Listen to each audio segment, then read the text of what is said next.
Alright, what is going on, guys? Gino and Romy. What's going on, guys?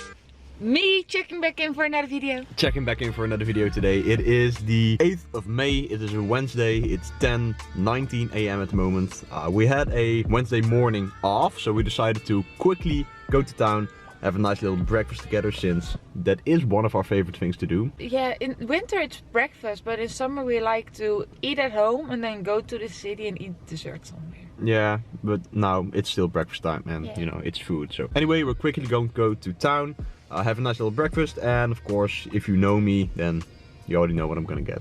You're so basic. Yeah, let's go.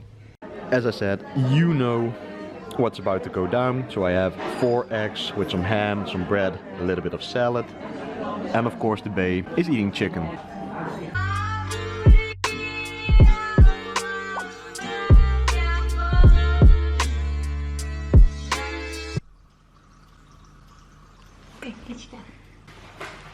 I've never seen anyone actually communicate with turtles. They are like my children. You know, like Khaleesi, the mother of dragons. My name is Romy. I'm the mother of turtles.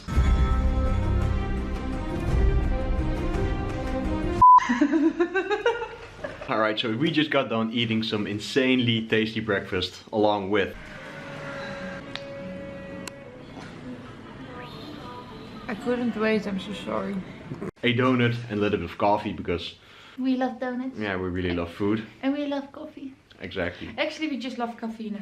Yeah, caffeine is life. We were just discussing that we were actually sitting at the restaurant or the cafe that we went for the first time after we met, which is around this time, like 4 years ago. So in case you guys were wondering, we've almost been together for 4 years, and that's actually next week. So next week we'll be going out to eat again. Yeah, but the funny part is, when we were sitting in that restaurant, we knew each other for not even a week or almost a week. Couple of days, I believe.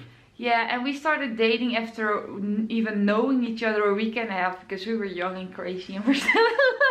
And we're still crazy. But kind seats kind. Wait, no, that's a Dutch thing. Yeah, sword suit sword. Something like that. Anyway, I had a nice little breakfast. I'm actually on the way home right now to get a haircut, because, come on, this does not look aesthetically pleasing anymore. You look ugly! And when your girlfriend says you look ugly, you gotta change something up. But thank you for the compliment. Love you. Yeah, love you too. Alright guys, so I'm actually back home right now, and as you can see, I got a nice fresh ass little haircut. Got my beard all fixed up, so feeling fresh again. So anyway, I wanted to quickly go over fad diets. I've actually gotten a comment on my last video suggesting that I give my opinion on all of the different certain type of diets. So for example, the keto diet, intermittent fasting, carb cycling, and so forth. I actually have some informative videos coming up on these certain types of diets, or some of them at least, but in terms of my opinion, all of these different types of diets, they really don't do anything different in terms of your body composition results, right? So for example, you have keto diet, where you go very low carb and actually eat a lot more fats. And the main idea behind that diet is that when you're eating low carb, you actually burn more body fat if you're in a caloric deficit. But the truth is, and I already just gave it away, for any type of diet that exists, or all of these fad diets, these hyped up diets, that was actually like one of the Dr. Oz diets, where you ate like raspberry ketones or something like that. I'm not even sure what it was, but anyway, if you look at it very scientifically and very logically, all of these different types of diets have one thing in common. If they're set up properly, they put you in a caloric deficit. That is the main driver of any type of diet that promotes fat loss, right? So you could eat keto all you want, for example, and still end up way above your caloric maintenance and still gain body fat. You know, that's just the way that the body works. You need to put your body in an energy deficit, so being hypocaloric, which means that you're simply below the set point of what your body needs to maintain its exact weight. So at the end of the day, it's not even about the certain types of foods that you're eating or the macronutrient setup. It has been proven in numerous studies that whether you go low fat or low carb, or high fat, low carb, high fat, and so forth, as long as the calories are matched, there will be equal fat loss between the two different types of diets. So in my opinion, don't waste too much time or put too much of a belief into a certain type of diet. Just follow a diet that you really like to follow, that allows you to stick to the diet and enjoy the process, which will then allow you to stick to it for a long period of time and actually see more or better results. So if you really like to go low carb, high fat, if that's your preference, then by all means just go for that, but it doesn't mean that doing it that way is more effective than doing it the other way around, for example. If you want to do intermittent fasting is not really a diet, it's more of a diet strategy. So at the end of the day, you still have to be in a caloric deficit, so it doesn't really matter what kind of foods that you're eating. It more so matters how much of these foods that you're eating. So you can basically eat my good old friend right here every single day for the entire day, as long as you're in a caloric deficit. That will drive your fat loss. It's not that you have to eat 100% healthy or follow a certain macronutrient setup of very high fat, very low carb and so forth. It's simply the caloric deficit that will allow you to burn body fat. That's just the way it is. So that's my opinion on fad diets, or hyped up diets in that particular. Right now, I'm going to be heading to the gym. I have my pre-workout ready right here, which is, in case you guys still don't know, creatine monohydrate with some flavoring and citrulline malate for improved vasodilation, allowing for more blood to flow through the muscles and through the veins, allowing for a better pump. So I'm going to be sipping on my pre-workout and then head to the gym for my upper body 2 workout of the week. About to head to the gym. Right, so I wanted to quickly update you guys on how I'm feeling and how everything is going now that I'm back to maintenance or in a slight surplus of calories. I'm actually feeling very energetic as of late. My workouts have been amazing. I've been having killer pumps during my workout sessions, and the strength is definitely creeping back up again. The only thing that I tend to notice though is that I'm still pretty hungry, and that is pretty logically explainable, since ghrelin, which is the hormone that regulates your hunger, is actually way higher after a contest prep, simply because after dieting for 17 weeks, your body basically screams for food, and even though you might already have added a little bit of body fat, it takes a little bit of time for that hormone to actually get back to baseline or back to normal. So I'm just sticking to my maintenance amount of calories or being a little bit above that, but it's not too drastic, but it's just something that I'm noticing at the moment. And basically for the rest, I'm feeling very good. Everything is back to normal hormonally, at least back to where it should be. So that's all going very well. As of next week, I'll be officially back on my RPT lean mass program. Now, as I mentioned in the previous video, I had been sticking to exercises that I really like, and I wasn't really fully back on my programming yet, simply because I didn't have the energy to do so yet. So now that I'm feeling great again, I'm ready to crush some PRs, get my strength back up to where it was before I started prep, and get ready for some epic gains. So I'm going to the gym right now, hitting some overhead press, and we'll see where we're at. I'm gonna take you guys with me.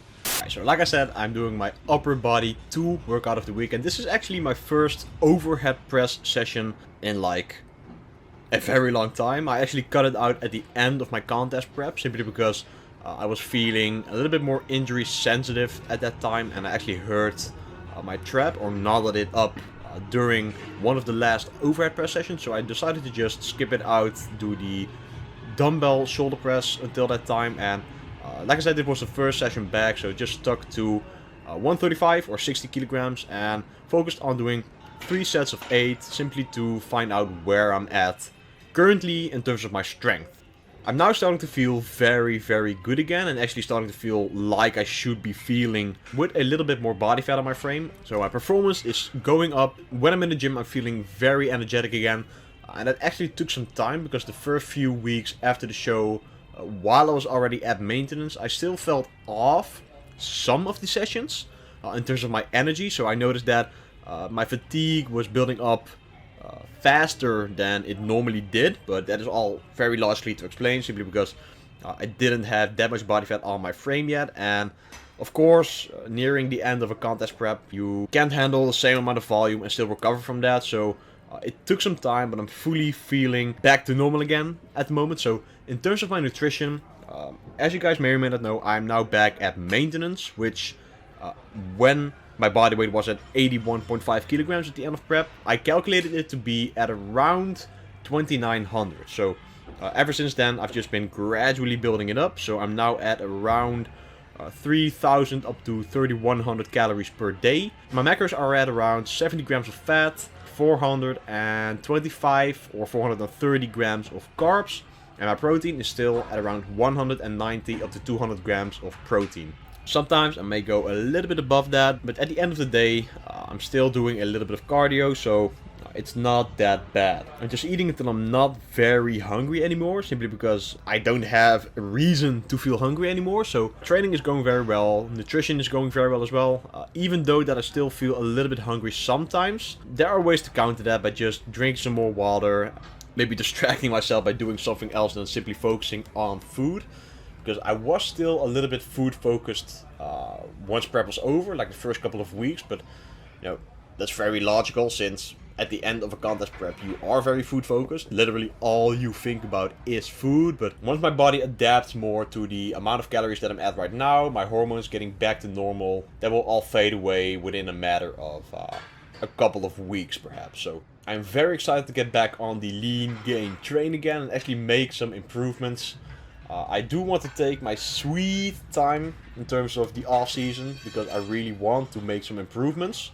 If I were to do the same show the next year, I would only have an off season of about 5 months. And if you've been training for like 7 years, like I have been right now, you won't see that much improvement. You will probably gain close to nothing in a short amount of time like that. So I really want to take my time, take about a year off and really focus on improving my specific weak points, or just in general improve my physique as a whole.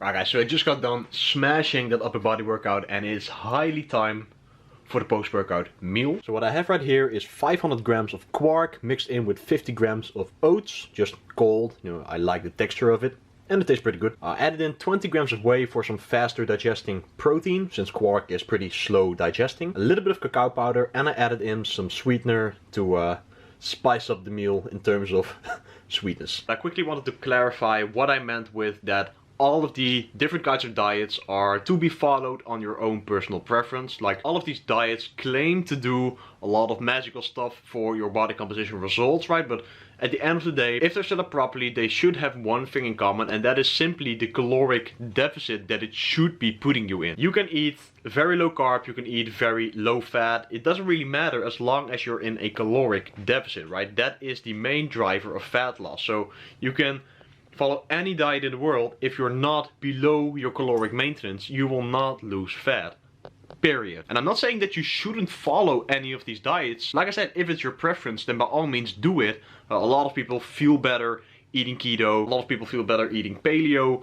A lot of people feel better eating just one meal per day. And that's all fine. You know, you should really do that if that is your preference and it allows you to feel better, perform better in the gym, and in return see better results because you can stick to the diet for a longer period of time and actually enjoy the process, which is actually one of the most important factors to any diet out there. Then by all means just follow any type of diet that you want, as long as you realize and understand that it's not the specific diet setup or diet guideline that gives you the results. It's simply the energy balance, which has to be in a caloric deficit to see the results that you want. So when it comes to my diet, actually, I still follow the same exact diet strategy that I've been following for the past lots of years actually, and that is just tracking my macros, making sure that I'm in the range where I want to be, that really complements the goal that I have. So whether it be losing fat or gaining muscle, my macros and my calories should be in line with the goal that I have. So if I want to lose fat, I make sure that I'm in a caloric deficit and set up my macros properly,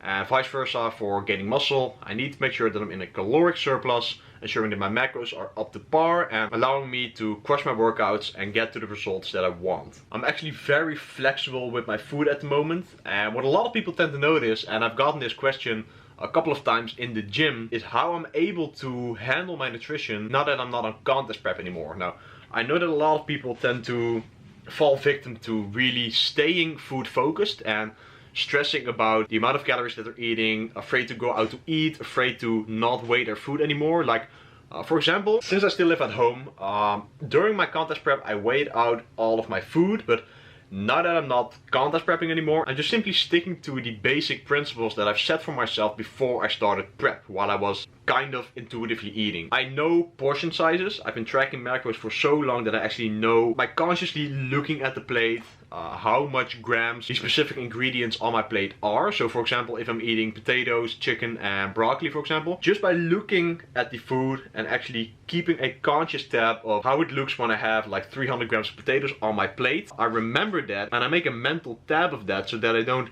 have to weigh up my food every single time, and it still pretty much adds up to be the same at the end of the day. I've been doing this for a very long time. It works perfectly for me. This doesn't mean that I necessarily recommend you to do this, because it takes some skills and experience in tracking your macros and weighing out your food for a longer period of time to actually enable yourself to do this accurately. Like if you try to do this after only tracking your macros for like a couple of months, you will most likely overestimate, and that will put you off of your caloric goal a pretty substantial amount if you overestimate it too drastically. So that is just how I like to do it at the moment. I'm very flexible with it, like I said, but it takes some experience and some time to actually enable to do this effectively. Alright, and that is all for this video, guys. I sincerely hope you all enjoyed. If you could do me a huge favor, actually leave a comment down below on any informative topic that you would like me to cover and make a highly in-depth informative video on, since I really want to provide valuable content for you guys and leave you without any questions after you've watched the video. So if you do me a big favor, please leave it in the comments down below. If you enjoyed the video, be sure to smash the like button, because it really helps out the channel grow. Comment down below and subscribe to the channel for so much more content coming really soon. I'm out, guys, and peace out. See you in the next one.